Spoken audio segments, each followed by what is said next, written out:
saudara-saudaraku dalam Kristus, salam sejahtera, sehat selalu di mana kita semua berada. Renungan hari ini diambil dari Matius, bab 13, ayat 18 sampai 23.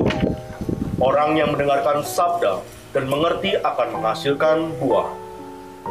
Bacaan Injil hari ini mengenai sikap orang percaya kepada Yesus menanggapi firman Tuhan yang didengarnya atau yang diketahuinya. Perumpamaan penabur atau menabur benih sering dibahas sampai terperinci. Tetapi, tidak banyak orang tertarik menjadi penabur benih, dan sedikit orang yang peduli menanggapi benih yang ditabur. Mengapa demikian saudara-saudara dalam Kristus? Ya, kita tahu bahwa benih itu adalah firman Tuhan, sedangkan penabur adalah orang yang mewartakan firman Tuhan. Orang yang mau mendengarkan firman Tuhan bisa dikatakan selangkah lebih maju. Ada keinginan untuk mengetahui kehendak Tuhan yang tertulis di dalam Alkitab atau Injil. Langkah berikutnya adalah bagaimana menyikapi firman Tuhan yang didengar atau diketahui, supaya menumbuhkan iman dan bermakna bagi hidup. Seringkali firman Tuhan itu menusuk hati karena membongkar kemunafikan sikap hidup kita dan mendorong menjadi pelaku firman lewat perbuatan kita.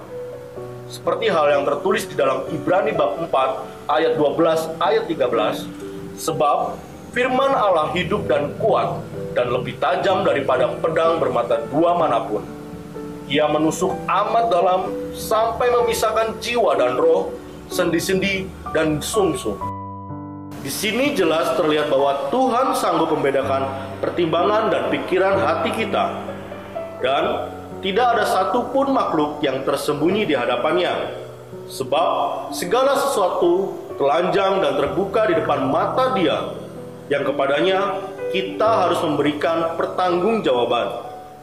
Di dalam hal ini, kita dapat menyinggung sedikit ke-10 perintah Allah yang disampaikan dalam rumusan yang jelas, dan kebanyakan adalah berupa larangan langsung yang seharusnya mudah dipahami. Tetapi kita tahu kemudian bahwa perintah yang begitu jelas masih dilanggar berulang kali. Benarkah seperti itu saudaraku dalam Kristus? Ya, ketika menafsirkan arti perumpamaan tentang penabur, Yesus berkali-kali menekankan kesesuaian yang harus terjadi antara mendengar dan mengerti.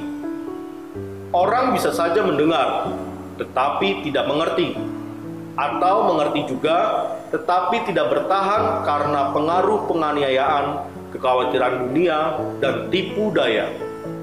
Mendengarkan saja belum cukup.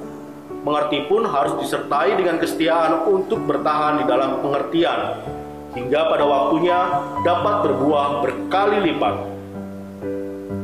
Di dalam dunia pendidikan kita adalah contoh yang baik untuk melukiskan kesetiaan untuk mengerti. Biasanya, setelah menjalani ujian, para pelajar seringkali sudah lupa akan semua yang dipelajari selama ini.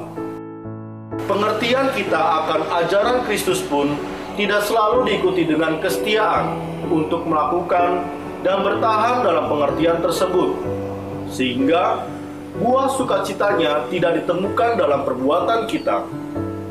Kita seharusnya jangan cepat menyerah di depan kekhawatiran dan kegagalan. Saudara-saudara yang terkasih dalam Kristus, kita beranjak ke pertanyaan batin kita. Sudahkah kita mendengar, mengerti, dan setia akan firman Tuhan? Mari kita libatkan Tuhan dalam keseharian kita semua. Berbahagialah untuk semua makhluk hidup.